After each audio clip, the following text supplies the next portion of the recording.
रामेष्टा.com की प्रस्तुति श्रीमद् भागवत गीता के 3 अध्याय का महात्म्य। ओम श्री परमात्मने नमः।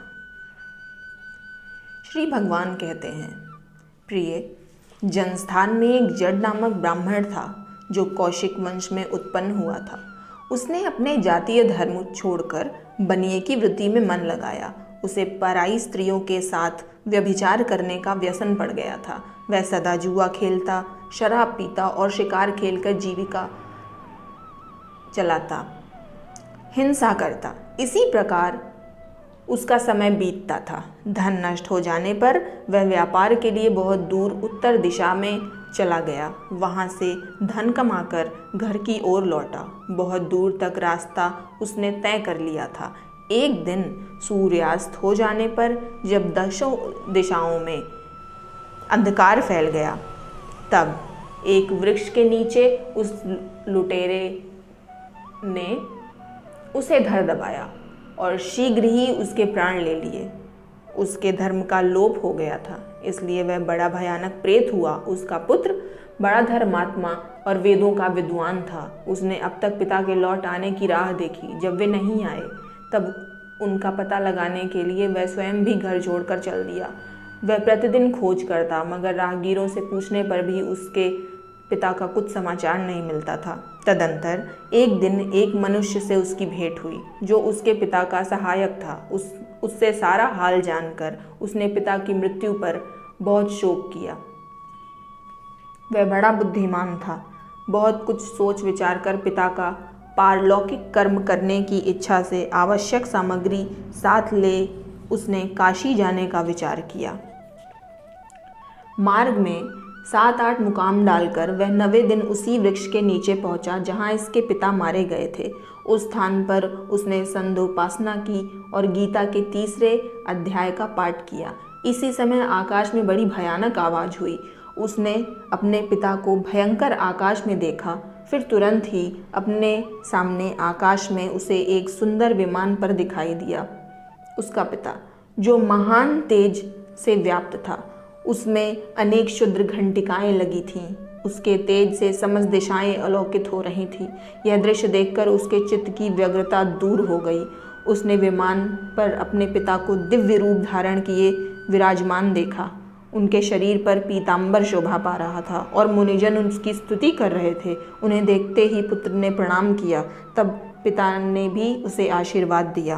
तत्पश्चात उसने पिता का सारा वृत्तांत पूछा। उसके उत्तर में पिता ने सब बातें बताकर इस प्रकार कहना आरंभ किया, बेटा, दैववश मेरे निकट गीता के 3 अध्याय का पाठ करके तुमने इस शरीर के द्वारा किए हुए दुस्तज कर्म बंधन से मुझे मुक्त कर दिया। अतः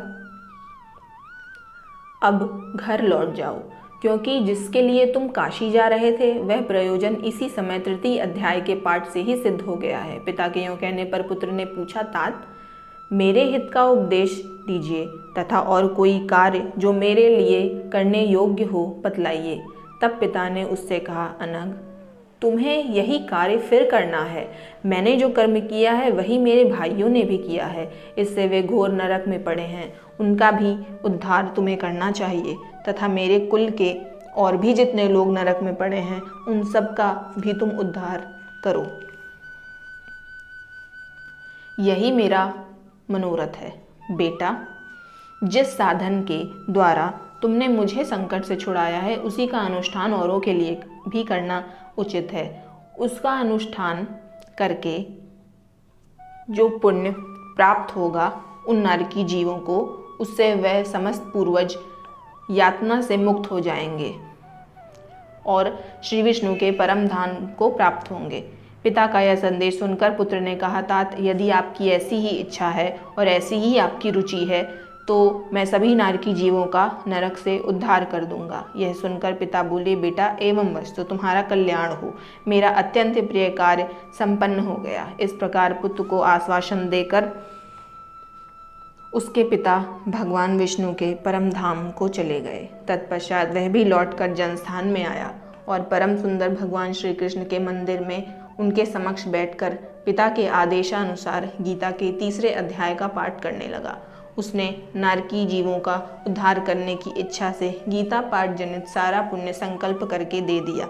इसी बीच में भगवान विष्णु के दूत यातना भोगने वाले नारकी जीवों को छुड़ाने के लिए यमराज के पास गए। यमराज ने नाना प्रकार के सत्कारों से उनका पूजन किया और कुशल पूछी। वे बोले, धर्मराज, हम लोगों के लिए सब ओर आनंद ही आनंद है। इस प्रकार सत्कार करके पितृलोक के सम्राट परम बुद्धिमान यम ने विष्णु दूतों से यमलोक में आने का कारण पूछा।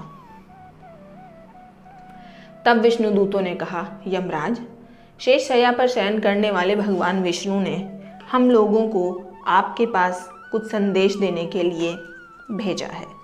भगवान हम लोगों के मुख से आपकी कुशल पूछते हैं और यह आज्ञा देते हैं कि आप नरक में पड़े हुए समस्त प्राणियों को छोड़ दें। में तेजस्वी भगवान विष्णु का यह आदेश सुनकर यम ने मस्तक झुकाकर उसे स्वीकार किया और मन ही मन कुछ सोचा। तत्पश्चात मदोन्मत्त नारकी जीवों को नरक से मुक्त देखकर उनके साथ ही वे भगवान विष्णु के वासस्थान को चले गए। यमराज श्रेष्ठ विमान के द्वारा क्षीर सागर में गए।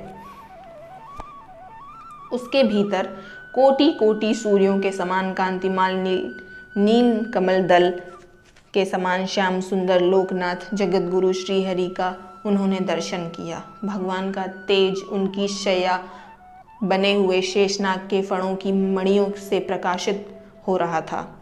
वे आनंद युक्त दिखाई दे रहे थे। उनका हृदय प्रसन्नता से परिपूर्ण था। भगवती लक्ष्मी अपनी सरल चितवन से प्रेम पूर्वक उन्हें बार बार निहार रही थी। चारों ओर योगी जन भगवान की सेवा में खड़े थे। उन योगियों की आंखों के तारे धन्यास्त होकर निश्चल प्रतीत होते थे।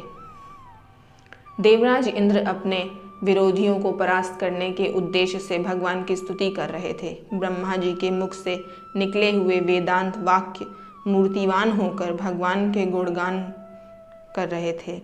भगवान पूर्णतः संतुष्ट होने के साथ ही समस्त योनियों की ओर से उदासीन भी प्रतीत होते थे। जीवों में से जिन्होंने योग साधन के द्वारा अधिक पुण्य संचय कर लिया था, उन सबको एक ही साथ कृपा दृष्टि से निहार रहे थे। भगवान अपने स्वरूप भूत अखिल चराचर जगत को आनंद पूर्ण दृष्टि से आमोदित कर रहे थे। शेषनाग की प्रभा से उद्भासित एवं सर्वत्र व्याप्त दिव्य विग्रह धारण किए नील कमल के सदृश श्याम वर्ण वाले श्रीहरि ऐसे जान पड़ते थे मानो चांदनी से घिरा हुआ आकाश सुशोभित हो रहा हो। इस प्रकार भगवान की झांकी करके यमराज अपनी विशाल बुद्धि के द्वारा उनकी स्तुति करने लगे। यमराज बोले, संपूर्ण जगत का निर्माण करने वाले परमेश्वर, आपका अंतःकरण अत्यंत निर्मल है। आपके मुख से ही वेदों का प्रादुर्भाव हुआ है। आप ही विश्वरूप और इसके विधायक ब्रह्म हैं। आपको नमस्कार है। आप अपने बल और वेग के कारण जो अत्यंत दुर्धर्ष प्रतीत होते हैं, ऐसे दानवेंद्रों का अभिमान चूर्ण करने वाले भगवान विष्णु को नमस्कार है। पालन के समय सत्वमय शरीर धारण करने वाले विश्व के आधारभूत सर्वव्यापी श्री हरि को नमस्कार है। समस्त देहधारियों की पातक राशि दूर करने वाले परमात्मा को प्रणाम है। जिनके ललाटवर्ती नेत्र के तनिक सा खुलने पर भी आग की लपटें निकलने लगती हैं, उन रुद्र रूपधारी आप परमेश्वर को नमस्कार है। आप संपूर्ण विश्व के गुरु, आत्मा और माहेश्वर हैं। अतः समस्त वैष्णव जनों को संकट से मुक्त करके उन पर अनुग्रह करते हैं। आप माया से विस्तार को प्राप्त हुए अखिल विश्व में व्याप्त होकर भी कभी माया अथवा उससे उत्पन्न होने वाले गुणों से मोहित नहीं होते। माया तथा माया जनित गुणों के बीच में स्थित होने पर भी आप पर उनमें से किसी का प्रभाव नहीं पड़ता। आपकी महिमा अनंत है, क्योंकि आप ही असीम हैं। फिर आप वाणी के विषय कैसे हो सकते हैं? अतः मेरा मौन रहना ही उचित है। इस प्रकार स्तुति करके यमराज ने हाथ जोड़कर कहा, जगतगुरु, आपके आदेश से इन जीवों को गुण रहित होने पर भी मैंने छोड़ दिया। अब मेरे योग्य जो कार्य हो उसे बताइए। उनके यो कहने पर भगवान मधुसूदन मेघ के समान गंभीर वाणी द्वारा मानो अमृत रस सींचते हुए बोले, धर्मराज, तुम सबके प्रति समान भाव रखते हुए लोगों का पाप से उद्धार कर रहे हो। तुम पर देहधारियों का भार रखकर मैं निश्चिंत हूँ। अतः तुम अपना काम करो और अपने लोक को लौट जाओ। यों कहकर भगवान अंतर्ध्यान हो गए। यमराज भी अपनी पुरी को लौट आए। तब वह ब्राह्मण अपनी जाति के और समस्त नारकी जीवों का नरक से उद्धार करके स्वयं भी श्रेष्ठ विमान द्वारा श्री विष्णु के धाम को चला गया। श्री गीता तीसरा महात्म्य।